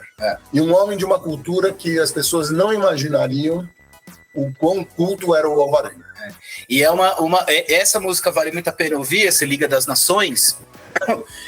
E depois o Tom Zé fez uma inspiração em cima disso e fez 2001 com a Rita Lee, por Os Mutantes, que é outra música fantástica da diversidade cultural ali da Pompeia, também, que era uma outra galera, que era Mutantes. Outra coisa que tinha interessante também era Joelho de Porco. Tinha uma cena muito... Made in Brasil. Tinha uma cena muito interessante rolando ali também, né? Da cena da Pompeia, a cena do Lira, o que foi o tropicalismo. Muito foda. Desculpa. Eu queria perguntar uma coisa para você, o Galbetes, que isso é uma coisa que eu tenho muita curiosidade. O 1, 2, 3, 4, 5, o sexto disco, o quinto disco é De Folga a Seu Programador, de 1986. E, na verdade, ele não é o sexto disco. Ele é um disco que foi uma ideia do marketing da Odeon, pediu para a gente pegar e bolar uma coisa para divulgar o disco do Grande Coisa. Aí a gente teve a ideia de fazer uma coisa, conversando com o Tim Rescala. O Tim Rescala bolou um roteiro de gravações onde participaram algumas pessoas. Né, e teve uma participação muito entusiasmada, para minha surpresa. Né, eu acabei até fazendo uma amizade com um cara que foi o Renato Russo. E o Renato Russo, num determinado momento, ele apresentava um programa de rádio que era um debate.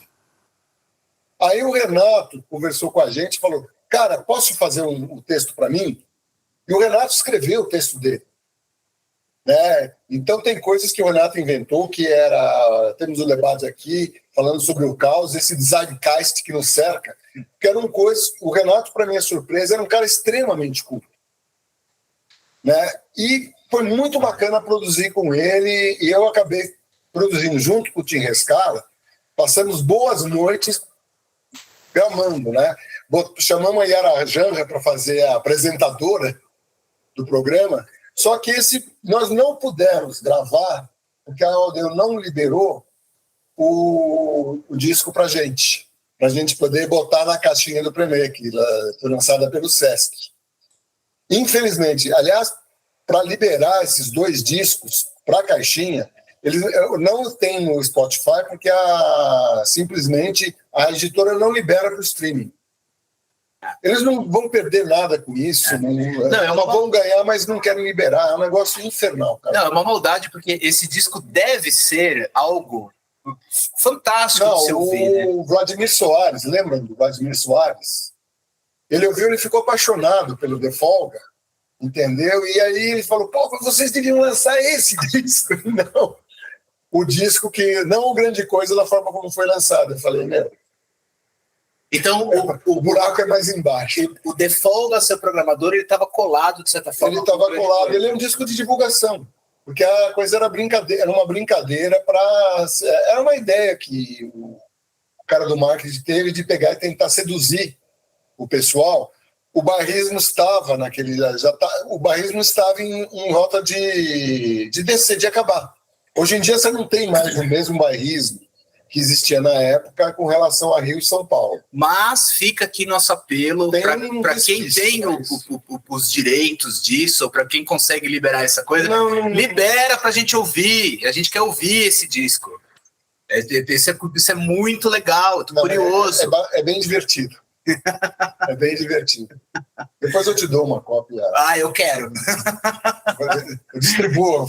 Distribui uma cópia, a gente dá um jeito. Cópia pirata, desde que você me assine um contrato. Então, vamos. É a versão demo, né? Demo para um, demo para outro. Boa. 1991, Alegria dos Homens. A gente estava fora de gravadora, estava com vontade de gravar, gravamos.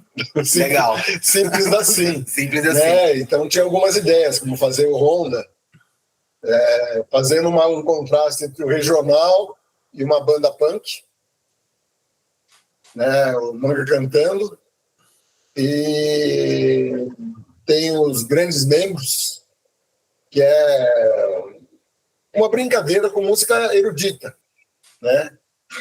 Os Grandes Membros são os grandes compositores. Então tem coisa que se vê. Aí vem o nosso Ravel, compositor de bolero.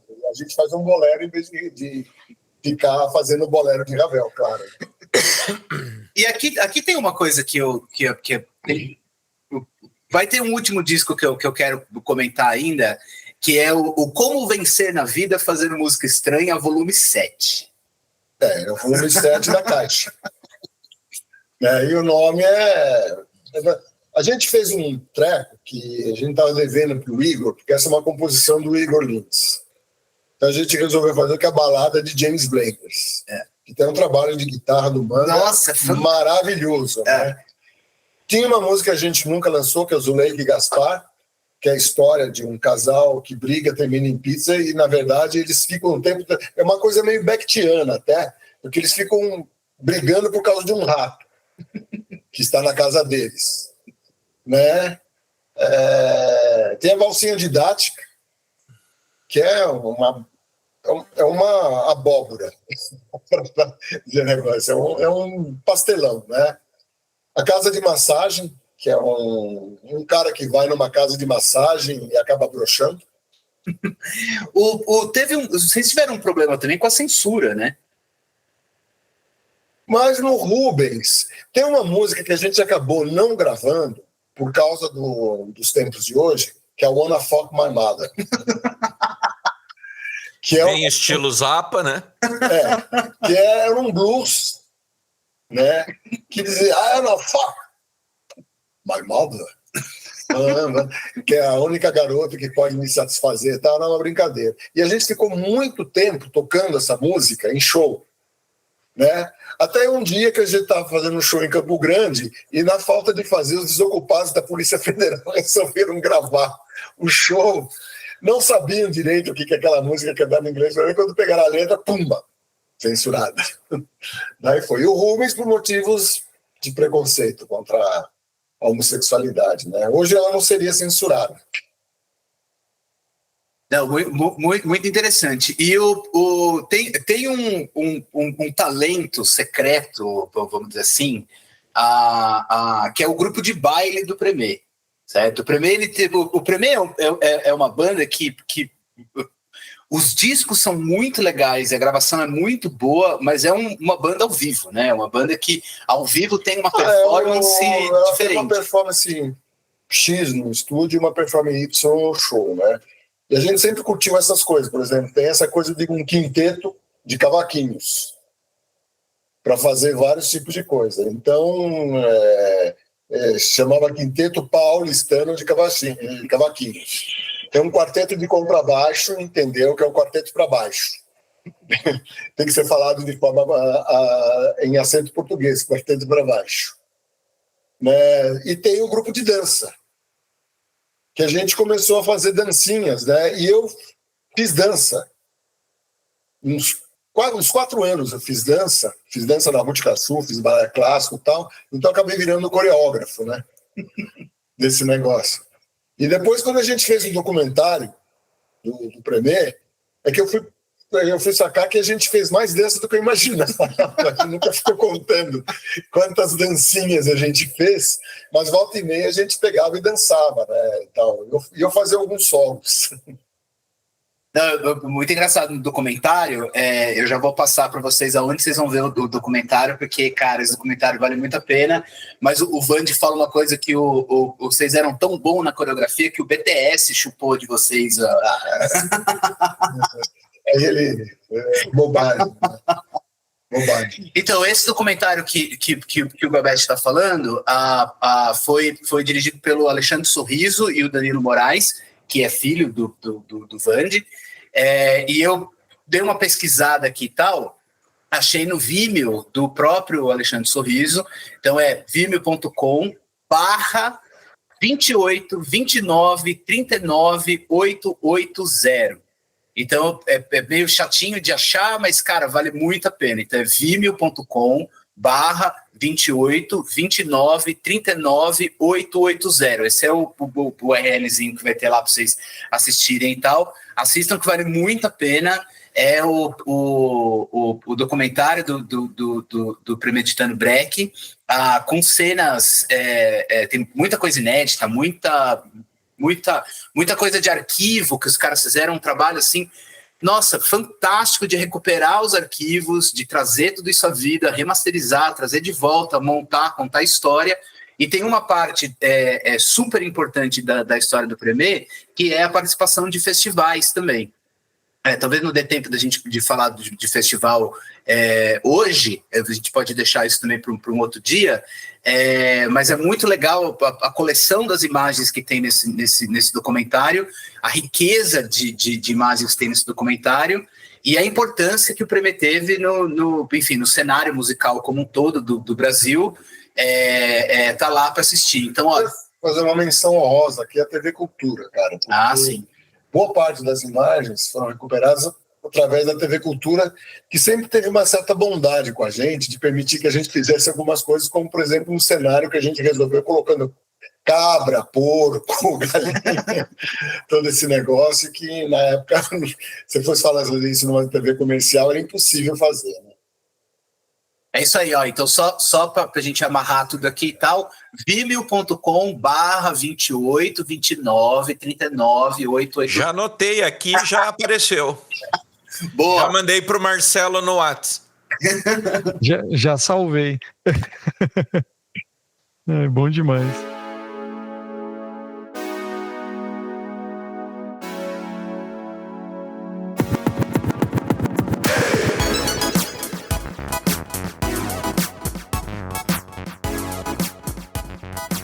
Só pra gente não estender muito, pra não ficar tão tarde também, tem assunto pra caramba.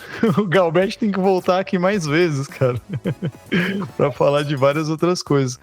Mas já curti o Bico de Corvo, tô curtindo muito fazer. Bom, sem ser sem rasgar seda demais, né? Então, pra falar com gente inteligente. Olha aí, ó. Muito obrigado. Pelo amor de Deus, cara. Massa demais. Bom, só pra gente, então, encaminhando para um final, bom, da minha parte, eu gostaria muito de agradecer vocês, né? O Rodrigo tá sempre junto. Galbert, seja sempre bem-vindo. Eu aprendo pra caramba quando escuto você falar com toda a sua experiência. Preciso ouvir mais, né? Confesso que eu preciso ouvir mais vocês. Eu já salvei esse álbum do YouTube ali, que me interessou por causa da arte da capa, inclusive. Mas deixo aí a dica para os nossos ouvintes aí, conhecer o trabalho do Marcelo lá no Premê e toda essa galera que a gente citou aqui. Goia, mais uma vez, quero pedir para você mandar o áudio para mim editar depois. Porque eu tive um problema no meu programa de gravação aqui, ó, bastidores. E ele parou de gravar no meio da nossa gravação. Daí a gente sempre faz 2 gravações, né? O Goia grava e eu gravo, para caso isso aconteça. E daí tem a gravação do Goia para salvar aqui. O seu bastidor deu pau? Deu pau, cara. O meu gravador aqui, eu gravo usando o OBS. E do meio da gravação ele parou, ele foi até um tanto. Mas será aí que não faltou espaço no HD, não? Então, eu fiquei pensando isso, mas eu fui olhar, não. Tava tudo certo. Fiquei pensando. A fita acabou, cara. Acabou o rolo, tem que trocar o rolo. Mas enfim, mas o Goya, ele sempre grava, então tá tudo certo. Tá? Está salvo o nosso papo, senão esse papo ia ficar só entre a gente. Mas muito obrigado. Tinha na antiguidade da gravação analógica da fita, era rodar a fita na metade da velocidade dela. Então você conseguia gravar, mas você matava todos os agudos. Então ficava abafado. Cara, todas as coisas que foram meio com sonoplastia que foi feito com o Prené, cara, você não tem noção do trabalho que deu, porque não tinha sampler. Pra você ter uma ideia. Então, era feito com técnica de música eletroacústica. Você cortava na gilete, fita, entendeu? Foi feito trabalhoso. Caramba, que foda. Foi bem trabalhoso, mas foi divertido. Mas eu agradeço demais aí, Marcelo e Rodrigão e Goya. E passo a minha bola aqui para vocês falarem as considerações. Então deixa eu falar antes deles, que daí eu já encerro aqui. Mas assim, primeiro agradecer também o Marcelo, mas ele eu já nem agradeço, só me enche o saco e fica cortando barato. Mas agradecer ao Rodrigo, que é uma grata surpresa, né? Vamos deixar um abraço aqui em memória dos Imandias, né? Do Eric, que não está aí, mas que fez essa ponte entre a gente. Exato. E uma coisa que o Galbetti falou, né? É muito bom conversar com gente inteligente. Então, o Rodrigo é uma grata surpresa que veio para somar com a gente. E, cara, trazer o Galbetti, trazer o Premê para essa conversa é demais, assim, porque, como eu falei, à medida que foi falando o nome das músicas, foram vindo as músicas, assim. Então, é uma coisa que faz parte da minha história, de vida e de apreciador da música brasileira, né? O Marcelo só me conhece como fã de Pink Floyd, Led Zeppelin e coisas assim, mas é porque eu gosto muito de selecionar essas coisas. Eu sou eclético, mas eu gosto de ser eclético com qualidade, né? Então, assim, é um presente a presença do Galbetti nessa conversa. E definitivamente, assim, a gente só tem a agradecer e é uma honra recebê-lo aqui nesse espaço e poder conversar contigo quase ao redor de uma mesa, quase ao redor do boteco. Vamos ver se a gente monta. Vamos ver se a gente rola a mesa mesmo, né? Vamos.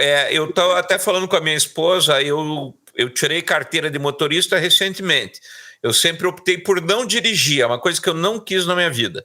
E daí, recentemente, eu tive que tirar por uma questão aqui da casa, aqui da organização da casa. Fui forçado a isso, muito a contragosto. E daí eu falei, agora eu estou com um Batmóvel, que é um PT Cruiser.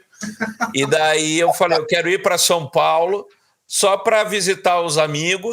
Venha. E para conversar, sentar no boteco, ir lá na Ideal, de repente.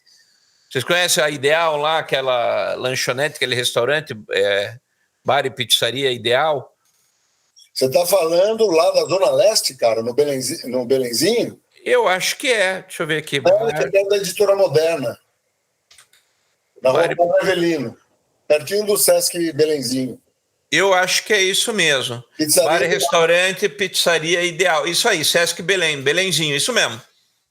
Eu conheço. Eu dei muita aula ali no Tatuapé, na Moca. Eu ia dar muita aula aí em São Paulo e ficava na Moca até a época do Covid, né? Então, e daí a gente era um dos únicos lugares que a gente achava assim que a gente ia madrugar, era ideal, assim, que agradava a todo mundo. Não, é um lugar tradicionalíssimo aqui em São Paulo, né? Muita gente aqui em São Paulo não conhece. Isso que eu acho interessante. E é maravilhoso. O melhor frango a passarinho com alho que eu já comi na minha vida é lá. Tem umas coisas bem legais mesmo. Bom, então, por favor, vamos lá tomar um café. Falar sobre o Senhor dos Anéis, né? Claro, sem sobre... Mas antes o Marcelo tem que ler. Ele não vai poder participar dessa conversa porque ele não leu. Ele só viu o filme. Não, mas comprou olha, o álbum de figurinha. Eu também não me considero um erudito no trabalho do Tolkien, mas acho que nós podemos ficar assim como uma mosca ali na parede, Sim. crash course com os caras, porque eles manjam muito, viu? Com certeza. Da mesma, eu vou fazer igual a Ludmilla faz quando ela participa. Ela quer participar de episódios que ela não conhece muito para aprender. E dela fica ali, tipo, como se fosse só um vulto ali. De vez em quando ela aparece, fala uma coisa e volta. Eu quero fazer isso. Mas eu li o Hobbit. E o Silmarillion. Boa. Não, Tá bom. você leu o Silmarillion? Li o Silmarillion. Já leu a Bíblia Élfica, então já melhora. Eu falei pro Goy, porque eu não li O Senhor dos Anéis, porque eu vi os filmes primeiro, né? Chegou pra mim primeiro os filmes, né? Eu tenho os livros, eu ganhei de presente, só que ele tá embalado num pacotinho, cara. Eu vou E daí eu falei que eu vou vender esses livros lá no futuro e vou ganhar muito dinheiro com isso. O que eu falo pra hoje, gente, olha, bolseiro não é fazedor de bolsa, tá? Exatamente. É uma coisa que eu não me conformo até hoje. Olha, clorofórmio. Fica pro episódio futuro, certo? A gente fazer a nossa mesa redonda virtual aqui e tal, só sobre o Senhor dos Anéis, que acho que vai ser muito legal. Sim, e relacionar com as músicas, né? Com as músicas, com a cultura pop, exato. Certeza. Ô, Galbete, quem te apresentou o Senhor dos Anéis foi o Arrigo, não foi? Foi o Arrigo. Aí, ó, de repente bota ele na roda junto para fazer uma conversa. Naquela edição da Arte Nova. Eu tenho, aliás, há um tempo atrás eu me desfiz de um monte de livro. A contragosto, alguns, mas também não tinha mais espaço, etc. Deixa para lá. Né? E hoje eu doei para que a molecada conhecesse, como uma coleção completa do Monteiro Lobato, infantil, né? Excelente. Maravilhosa. Aí, mas os discos da Arte Nova, toda a coleção do Senhor dos Anéis que eu tenho, eu fiz questão de manter. Não dá para me livrar daquilo, não. Bom demais. Gente, deixa eu fechar. O Goi que tem que parar a gravação, né? Não, mas você deixa eles.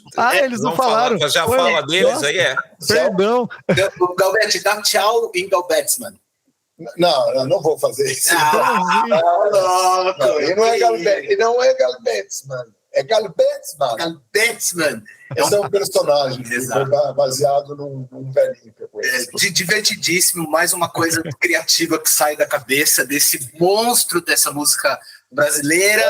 Esse cara é louco, não presta atenção. Eu não sou louco. Não presta atenção no que ele fala. O Galbetsman o Galbete é uma espécie de sei lá, mestre. Não presta atenção nesse não presta atenção porque ele fala muita bobagem. Eu considero que eu tenho duas figuras da música brasileira que eu tenho como mestre mesmo, né? O Galbete, por essa relação que a gente teve desde cedo de produção musical e tal, que foi muito desafiador, foi muito legal. Eu tive que aprender um monte de coisas de técnica de estúdio e tal, não sei o quê, para fazer a tradução da produção musical como estava no computador na época que a gente estava tendo o curso e tal. E aí depois ele me chamou para trabalhar em umas coisas, a gente trabalhou em alguns projetos e tal, que também sempre foram fantásticos. E a outra personagem que para mim é muito importante também é a Sandra, das Mercenárias, que eu quero tentar trazer para cá também para o Bico do Corvo. E eu queria deixar duas coisas só para finalizar a minha parte, são dois spoilers. Para falar para a turma, continua acompanhando a gente, porque a gente tem coisa legal aqui. Duas coisas legais. Vai sair um álbum muito louco, muito bacana, de punk rock brasileiro, que é a junção da Sandra das Mercenárias com Clemente dos Inocentes. Certo? Eu produzi esse disco em 2012, ficou na gaveta, ficou no limbo. A gente fez um resgate, fez um projeto de resgate e tal, não sei o quê. E na semana passada a gente fez a master final, e esse disco vai sair. Esse projeto se chama Jack and Fancy, vai ser fodido. Acompanha, galera, fica com a gente, acompanha que vai ser foda. E a segunda coisa, que é um projeto um pouco mais a longo prazo, que eu queria só deixar de spoiler aqui, eu e Galbete, a gente está juntando forças para aproveitar também dessa memória enciclopédica e esse conhecimento enciclopédico que o Galbete tem.